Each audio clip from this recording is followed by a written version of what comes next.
J'ai décidé de présenter dans cette exposition deux séries, les cartes du champ de bataille et les feuilles de l'arbre qui n'existe pas. Deux séries qui traitent de deux sujets différents. Pour autant, la question de l'image en tant que donnée est présente dans les deux séries. Donc c'est pour ça que j'ai voulu faire ce lien. Il s'agit de gestes de collecte que je réalise dans mon quotidien et qui vont créer en fait des bases de données. Ces bases de données sont un peu à l'image de ce que nous vivons actuellement avec la numérisation de plus en plus présente dans notre quotidien et qui met la donnée au centre de nos vies. Au départ de cette exposition, il y a eu le film Les cartes du champ de bataille dans sa version 2023, puisque le projet a eu plusieurs occurrences. Et la dernière, ce film d'animation expérimentale que j'ai réalisé avec la technique du stop motion. Dans les deux séries que je présente ici, le réel influence beaucoup mon travail.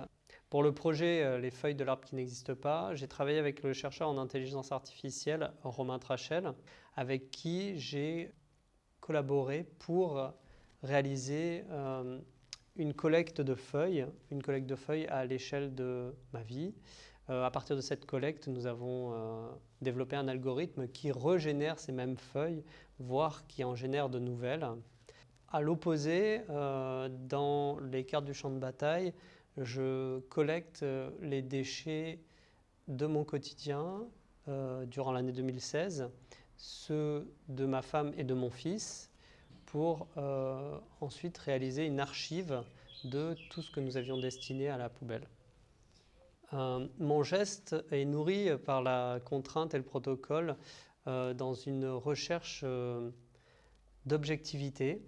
Objectivité bien sûr impossible, mais j'essaye de mettre au maximum ma subjectivité à distance en élaborant des protocoles qui vont définir une zone de travail, une manière de collecter et une collecte précise.